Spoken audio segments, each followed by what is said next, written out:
पृथ्वी का जन्म कैसे हुआ और कैसे हुई पृथ्वी पर जीवन की शुरुआत। क्या आप इस बात पर यकीन करेंगे कि हमारी ये प्यारी सी पृथ्वी आज से 460 करोड़ साल पहले मात्र एक धूल का बादल थी? तो हमारी पृथ्वी पर जीवन का निर्माण कैसे हुआ? और उससे भी बड़ा सवाल है कि बाकी ग्रहों से बिल्कुल अलग हमारी इस पृथ्वी का जन्म कैसे हुआ? अंतरिक्ष से नीली दिखाई देने वाली हमारी ये पृथ्वी सौर मंडल का एकमात्र ऐसा ग्रह है जिस पर जीवन मौजूद है। हमारे सौर मंडल में पृथ्वी के अलावा 7 और ग्रह मौजूद हैं, लेकिन उनमें से किसी में भी जीवन नहीं पाया जाता, जबकि इन सभी ग्रहों का निर्माण भी उसी तरह से हुआ है जिस तरह पृथ्वी का निर्माण हुआ। तो आखिर ऐसी क्या विशेषता है कि पृथ्वी में जीवन मौजूद है जबकि उन ग्रह में जीवन मौजूद नहीं है? केवल पृथ्वी एकमात्र ऐसा ग्रह है जहाँ पीने के लिए पानी, सांस लेने के लिए उपयुक्त गैसें मौजूद है। पृथ्वी ना तो बहुत ज्यादा ठंडी है और ना ही बहुत ज्यादा गर्म। दोस्तों, आज से करीब 461 करोड़ साल पहले सौर मंडल का भी कोई अस्तित्व नहीं था।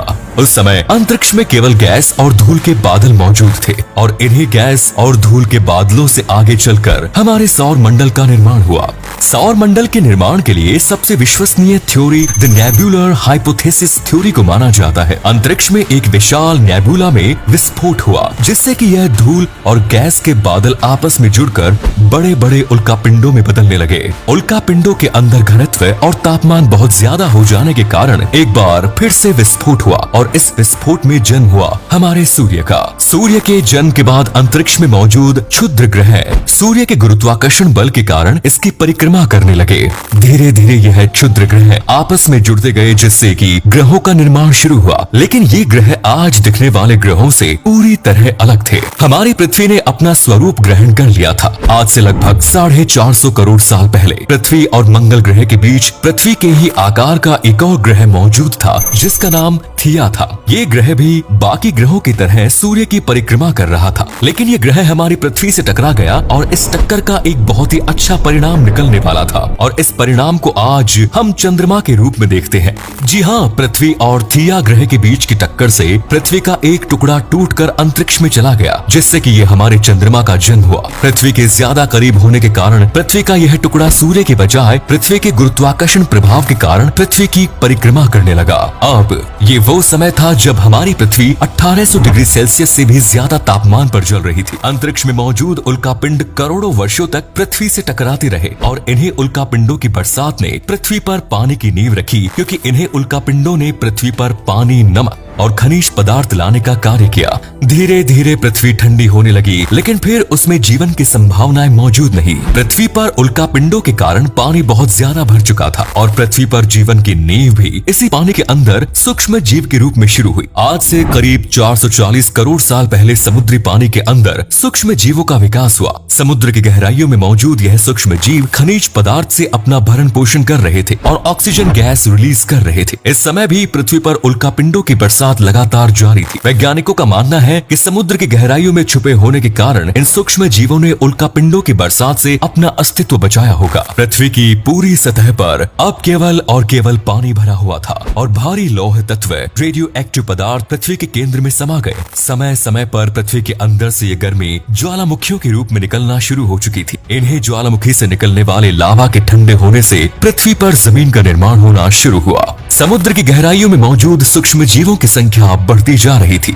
जो कि बहुत ज्यादा मात्रा में ऑक्सीजन गैस रिलीज कर रहे थे। इन्हीं सूक्ष्म जीवों ने पृथ्वी पर वातावरण के निर्माण की नींव रखी। क्या आप इस बात पर यकीन करेंगे कि एक समय पर 1800 डिग्री सेल्सियस से भी ज्यादा तापमान पर उबलने वाली पृथ्वी कभी पूरी तरह से बर्फ में भी बदल चुकी थी? जी हाँ, पृथ्वी का ये समय आइस एज के नाम से जाना जाता है। पृथ्वी पूरी तरह से बर्फ में बदल चुकी थी और सूर्य से आने वाली किरणें भी अब पृथ्वी से टकराने के बाद पूरी तरह से परावर्तित होकर वापस लौट रही थी। लेकिन समय बीतने के साथ साथ पृथ्वी के अंदर मौजूद रेडियो एक्टिव पदार्थ की गर्मी के कारण एक बार फिर पृथ्वी पर ज्वालामुखी निकलना शुरू हुए और इन ज्वालामुखी की गर्मी के कारण पृथ्वी पर मौजूद बर्फ पिघलने लगी। पृथ्वी के इस बदलते वातावरण के कारण सूक्ष्म जीवों के अंदर अनुकूलन शुरू हो गया। अब ये जीव धीरे धीरे अपने शरीर का विकास कर रहे थे और जिस ऑक्सीजन को यह अपने शरीर से रिलीज कर रहे थे उसका उपयोग उन्होंने अपने शरीर के विकास के लिए इस्तेमाल करना शुरू कर दिया। समुद्र के अंदर अब अलग अलग प्रकार के जीवों के साथ ही समुद्री वनस्पतियों ने उगना शुरू कर दिया। इस समय पृथ्वी का तापमान और वातावरण पूरी तरह से स्थिर हो चुका था। पृथ्वी पर ऑक्सीजन की मात्रा बढ़ने लगी थी जिससे पृथ्वी की ओजोन ओजोन परत का निर्माण होने लगा।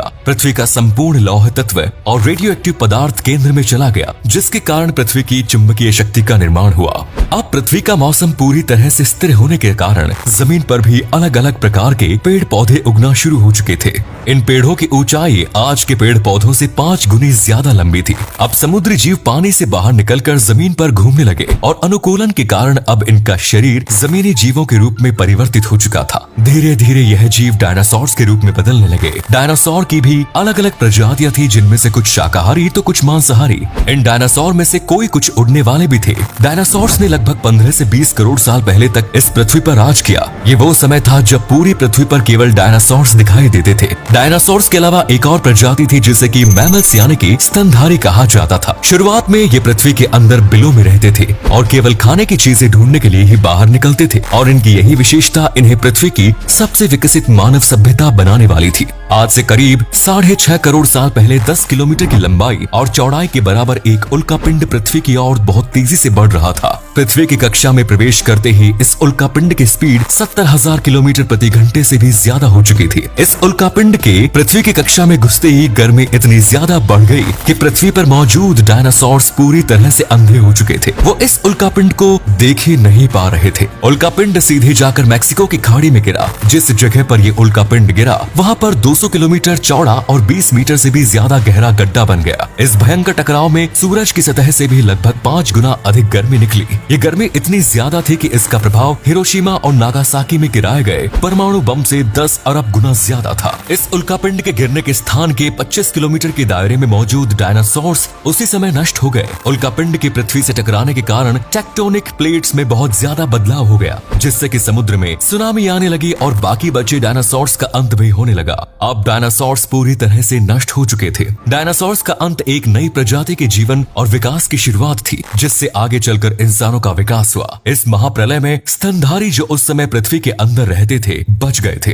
डायनासोर्स के अंत के बाद जब पृथ्वी का मौसम एक बार फिर से सामान्य हुआ तो यह जीव अपने बिलों से बाहर निकलने लगे। अब ये भी पृथ्वी पर विचरण करने लगे थे, जिसके कारण इनका शरीर भी पृथ्वी पर रहने के लिए परिवर्तित होने लगा। अब ये स्तनधारी जीव पेड़ों पर रहने लगे और इनका स्वरूप बंदरों की तरह बन चुका था। इनमें से कुछ का वजन बहुत ज्यादा था, जिसके कारण ये पेड़ पर एक डाल से दूसरी डाल पर कूद नहीं पाते थे, जिसके कारण इन्होंने अपने 2 पैरों पर खड़े होने की प्रवृत्ति को विकसित किया। धीरे धीरे यह विकसित होते गए और चिंपैंजी और अलग अलग रूपों में बदलते गए। इनका विकास अफ्रीका महाद्वीप से शुरू हुआ था, लेकिन समय के साथ साथ खाने की तलाश इन्हें दुनिया के अलग अलग हिस्सों में ले गई। अब ये शिकार करके भोजन करने लगे थे। इन्होंने जानवरों की हड्डियों और पत्थरों से हथियार बनाना भी सीख लिया और जानवरों के मांस को पकाने के लिए आग का भी आविष्कार कर लिया। समूह में रहना, एक दूसरे से संपर्क करने के लिए भाषा का निर्माण हमारे पूर्वजों ने कर लिया था और धीरे धीरे यह क्रमबद्ध तरीके से विकसित होते गए, जिन्हें आज हम इंसानों के रूप में देख रहे हैं।